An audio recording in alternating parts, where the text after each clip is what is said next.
Moi, je le porterai dans la durée. Je le porterai jusqu'au bout. Mais maintenant, votre responsabilité, c'est d'aller partout en France pour le porter et pour gagner. Ce que je veux, c'est que vous, partout, vous alliez le faire gagner parce que c'est notre projet. Vive la République! Vive la France! Il s'agit incontestablement d'un moment fondateur du personnage Emmanuel Macron tel qu'il va être campé dans l'opinion publique. Emmanuel Macron, à l'époque, a fondé un mouvement politique, le mouvement En Marche, moins de 6 mois avant cette séquence. Et là où ce moment est tout à fait intéressant et presque fondateur, c'est que ce moment va permettre à Emmanuel Macron d'incarner par la fougue qu'il met dans ces quelques secondes, d'incarner quelque chose d'extrêmement important. Emmanuel Macron qui est comme missionné, qui est comme, on va dire, porté par quelque chose qui presque le dépasse. Emmanuel Macron, c'est un personnage qui veut nous expliquer qu'il a une mission historique. Il s'agit de sauver la France. Et pour sauver la France, il faut un sauveur. Et la scénographie est extrêmement intéressante de ce moment, puisqu'au moment où Emmanuel Macron prononce ces phrases, on a l'impression d'un candidat qui est véritablement complètement investi, qui est enflammé par cette mission sacrée. Et ce qui est de très intéressant, c'est qu'après ces quelques secondes que beaucoup d'observateurs avaient presque analysé comme un pétage de plomb d'Emmanuel Macron, eh bien, il se reprend et là, il termine par des mots qui sont les mots les plus importants pour un candidat. Vive la République, vive la France, comme pour remettre de l'ordre dans ces quelques moments, dans ces quelques secondes qui sont des secondes d'un candidat qui se montre passionnément investi dans sa tâche qui est de sauver la France. Il faut arrêter de penser que dans notre jeunesse, parce qu'elle est d'une certaine couleur, ou parce qu'elle a un moment fait des bêtises, il n'y a rien à tirer. Moi, mon rôle, c'est de chercher dans chaque jeune de la République ce qu'il a de bon à offrir. Cette séquence, elle a été assumée par le président de la République parce qu'Emmanuel Macron souhaite, depuis le début de sa trajectoire politique, souhaite montrer qu'il va au contact. C'est une des expressions clés qu'Emmanuel Macron et son entourage aiment et a beaucoup aimé utiliser, peut-être un peu moins aujourd'hui. En tout cas, un Emmanuel Macron qui n'hésite pas à tomber la veste. Il y a de très nombreuses images d'Emmanuel Macron qui, lorsqu'il est au milieu des Français, grand débat national, en dépassement, il enlève la veste comme s'il s'agissait pour lui, en enlevant la veste, de tomber le costume de président de la République. Il va prendre dans les bras un certain nombre de personnes, ces jeunes en particulier, et il va produire à ce moment-là une communication, une photo extrêmement disruptive, c'est-à-dire donnant le sentiment que le président de la République est littéralement sorti du costume de président de la République. On connaît la théorie des 2 corps du roi, et là, à ce moment-là, Emmanuel Macron nous donne le sentiment que son affect personnel domine pratiquement son costume de président de la République.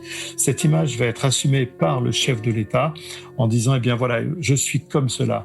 Je suis une personne qui aime aller au contact des autres, qui veut faire passer le message aux Français que contrairement à mon image ou à l'image que les médias renvoient de moi, je ne suis pas ce président distant hors sol. Je vais là où il y a des problèmes et j'essaye de montrer à ceux qui sont dans les difficultés, dans les problèmes, que je suis à leur côté. Il ne faut pas oublier que dans les secondes qui précèdent cette photo, Emmanuel Macron s'est adressé à ces jeunes dont certains avaient eu maille à partir avec la justice en leur faisant presque la leçon en disant « Allez, il faut arrêter maintenant les bêtises, il faut bosser, il faut se retrousser les manches, la vie a besoin de vous. » Dans la communication d'Emmanuel Macron, notamment pendant les 2 premières années, au fond avant la crise des Gilets jaunes, on va voir régulièrement ces fameuses petites phrases qu'Emmanuel Macron théorise. Il s'agit pour lui, avec un certain nombre de mots, de formules un peu provocatrices, de montrer, de camper son personnage de celui qui bouscule nos habitudes. Nous serions, nous, les Français, un peuple plein de qualités, mais qui se serait endormi. On se serait reposé sur nos lauriers, ceux de l'État-providence généreux de l'après-deuxième guerre mondiale. Et il s'agit pour Emmanuel Macron de nous secouer, de nous réveiller, de nous montrer que la mondialisation est là. Et pour ce faire, il s'agit régulièrement de nous réveiller à coups de petites phrases provocatrices, dont certaines malheureusement pour le chef de l'État, se sont retournés contre lui et ont structurellement installé un personnage. Emmanuel Macron fait partie de ces personnalités politiques pour lesquelles il est très difficile d'échapper à un certain nombre de petites phrases qu'il a prononcées. Dans l'hôtellerie, le café, la restauration, dans le bâtiment, il n'y a pas un endroit où je vais où ils ne me disent pas qu'ils cherchent des gens. Hôtel, café, restaurant, je traverse la rue, je vous en trouve, ils veulent simplement des gens qui sont prêts à travailler, avec les contraintes du métier. C'est un impact très important. On peut dire même d'une certaine manière que la crise des Gilets jaunes, elle démarre peut-être ce jour-là. Il y a deux éléments qui ont à la fois marqué et aussi, je crois, beaucoup choqué une partie de l'opinion. Les deux éléments, c'est que le chef de l'État, devant des caméras, ait pu faire la leçon à un jeune, donc le mettre dans une situation qui était un peu humiliante pour lui. C'est-à-dire devant toutes les caméras, devant les yeux de tous les Français, expliquer à ce jeune que s'il n'a pas de boulot, c'est aussi parce qu'il n'a pas essayé de trouver du travail. Puis il y a un deuxième élément qui a choqué, qui était le contenu, c'est-à-dire comme si pour les jeunes qui aujourd'hui n'ont pas d'emploi, qui sont au chômage, il suffirait au fond de traverser la rue, il suffirait de prendre son destin en main, d'empoigner son destin pour trouver du travail. Et donc ce sont ces deux éléments qui vont particulièrement choquer. Et au moment où Emmanuel Macron prononce cette phrase, l'image d'un Emmanuel Macron qui a une forme de manque d'humilité, qui regarde une partie de la société française trop de haut, qui regarde la société française pour certains avec trop d'arrogance, eh bien cette image, elle est déjà très installée dans l'opinion publique. Et évidemment, ces mots que le chef de l'État prononce ce jour-là vont finir pour une partie de l'opinion publique d'installer durablement l'image d'un Emmanuel Macron qui ne peut pas comprendre une partie de son pays, qui ne peut pas comprendre ce que vivent les Français au quotidien, parce que pour lui, la vie a été facile. Il a réussi tout dans sa vie, jeune. Il a eu accès aux fonctions les plus éminentes. Il a pu accéder aux sphères du pouvoir, aux sphères de l'économie, très rapidement dans sa vie, une trajectoire fulgurante. Et c'est comme si cette trajectoire fulgurante, ce jour-là, nous montrait qu'elle ne peut pas comprendre les Français qui ont une autre trajectoire que lui. I don't like what you did in front of me. Go outside. I'm sorry, but we know the rules. Nobody has to provoke. Nobody, okay? We keep calm. We had a wonderful work. You did a great job in the city. I do appreciate, guys. Please respect the rules as they are for centuries. They will not change with me. I can tell you. Okay? So everybody respects the rules.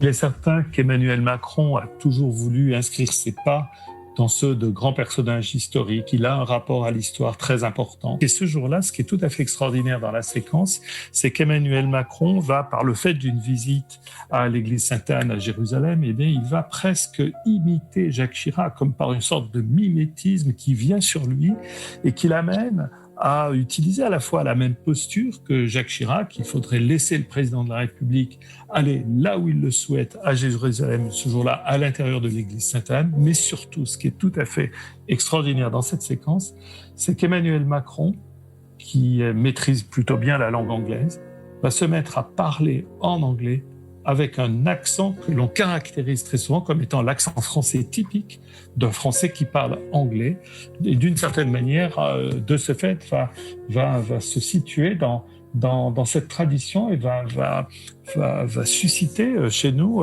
une sorte d'effet de miroir ou d'effet du passé. On a le sentiment qu'on réécoute Jacques Chirac ce jour-là. Ça n'est pas la seule fois qu'Emmanuel Macron a donné ce sentiment de vouloir, par un certain nombre de gestes, de postures, ressusciter ou inscrire ses pas dans ceux de ses prédécesseurs. Lors d'une allocution, Emmanuel Macron, certains observateurs avaient observé qu'il frottait ses mains l'une contre l'autre à la François Mitterrand. Et bien ce jour-là, on a Emmanuel Macron qui parle anglais presque à la Chirac. Robinson, quand le naufrage est là, il ne se prend pas les mains dans la tête en essayant de faire une grande théorie du naufrage.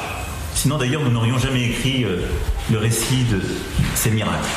Il prend d'abord du jambon, du fromage, mais il a en lui cette capacité à réinventer une histoire unique. Je crois qu'on a ça.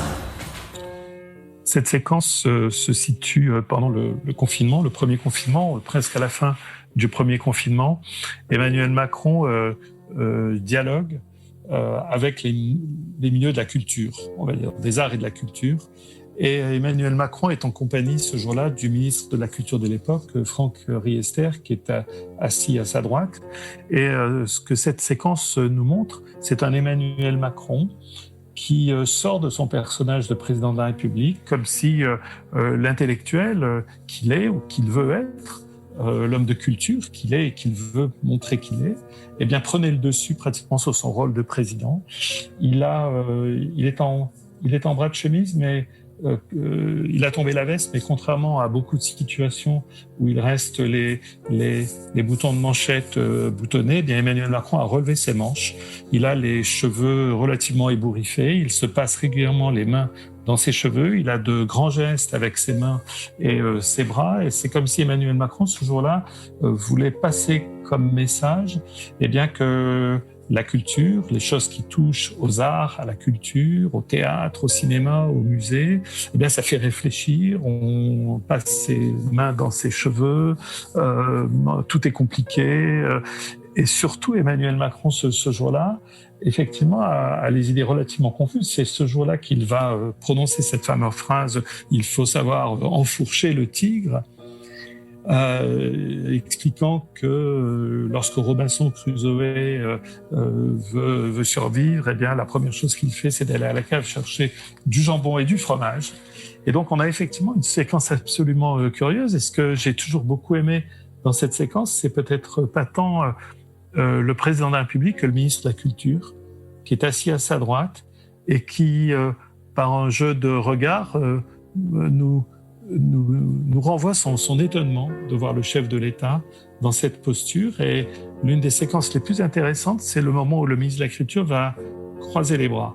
En particulier, lorsque le président de la République va raconter cette histoire d'enfourcher le tigre de Robinson Crusoe, le ministre de la Culture va croiser les bras. Et vous savez qu'en termes de communication, croiser les bras, c'est toujours un geste extrêmement intéressant. Ça montre à la fois une prise de recul qu'on veut indiquer, peut-être une légère désapprobation aussi, donc une séquence qui est extrêmement intéressante sur la myriade des facettes d'Emmanuel Macron, un personnage qui décidément ne se laisse pas ranger dans une seule boîte. On voit un Emmanuel Macron qui incarne ou veut incarner cette posture du chef de guerre. Ces communicants, à ce moment-là, vont d'ailleurs expliquer qu'Emmanuel Macron serait à l'image de Clémenceau dans les tranchées, c'est-à-dire celui qui est au milieu de la première ligne. Les fameux premiers de corvée, ce jour-là, pour essayer de gommer l'image du président qui soutient les premiers de cordée. Là, on est sur les premiers de corvée, ceux qui vont monter au front, pratiquement baïonnette au fusil, pour défendre la France et notamment pour se battre contre ce virus. Cette posture de guerre a été moins évoquée par la suite par le chef de l'État parce que puis la crise s'est développée et puis la gestion du côté proprement sanitaire de la coordination de l'action de l'État s'est imposée à lui et au Premier ministre. Et puis cette stratégie, elle assume aussi la part de risque et d'erreur. Et je le dis parce que ce qui va avec la défiance française, c'est aussi cette espèce de traque incessante de l'erreur. C'est-à-dire, nous sommes devenus une nation de 66 millions de procureurs. Ce qui est intéressant dans ce moment, c'est que cette phrase où Emmanuel Macron dit qu'il a souvent le sentiment d'être à la tête d'un pays de 66 millions de procureurs, elle a été prononcée à l'issue d'un discours qui était adressé essentiellement aux universitaires, aux chercheurs, aux spécialistes de l'intelligence artificielle sur le plateau de Saclay. Emmanuel Macron, quelques secondes avant, va faire l'éloge en parlant des chercheurs et en parlant de l'innovation, de la technologie, il va faire l'éloge du droit de se tromper, que la recherche scientifique, que l'innovation, la technologie, c'est faire des erreurs à un moment donné, repartir de l'avant, apprendre de ses erreurs et continuer son chemin. Une véritable métaphore pour lui de son propre parcours de président de la République. Et ce qu'il nous dit en disant qu'il a le sentiment des fois d'être à la tête d'un pays de 66 millions de procureurs, c'est eh bien moi aussi, je suis comme tout le monde et comme les innovateurs, les vrais innovateurs, ce sont ceux qui savent rebondir à partir de leurs erreurs, alors qu'en face, il y aurait 66 millions de donneurs de leçons, de procureurs qui traqueraient les erreurs du chef de l'État en permanence. Emmanuel Macron est président de la République, il entame sa 4e année de mandat de président de la République. Et la question, le fait qu'on se pose encore la question qui est exactement Emmanuel Macron, est en soi-même une réponse. C'est sans aucun doute qu'Emmanuel Macron a voulu nous présenter différentes facettes de lui-même, a voulu incarner différentes postures. Sans doute que son très jeune âge, lorsqu'il a été élu président de la République, à même pas l'âge de 40 ans, avec une expérience politique qui était une expérience politique essentiellement dans les sphères du pouvoir, de la très haute administration ou du palais de l'Élysée, Emmanuel Macron n'est pas passé par les rites initiatiques de la politique, c'est-à-dire les élections et les élections notamment pour des mandats locaux qui permettent de se durcir le cuir, qui permettent à beaucoup de personnalités politiques, par des échecs aussi, se faire battre aux élections, de découvrir exactement qui ils sont et de construire progressivement leur personnage. Donc c'est sans doute aussi le fait que la trajectoire d'Emmanuel Macron ait été si fulgurante qui a conduit à cette situation d'un Emmanuel Macron qui peut-être a une vision très claire de là où il veut aller sur le domaine social, économique, mais qui sans doute au moment où il a été élu président de la République n'était pas passé par tous ces rites initiatiques de la vie politique que sont notamment les mandats locaux.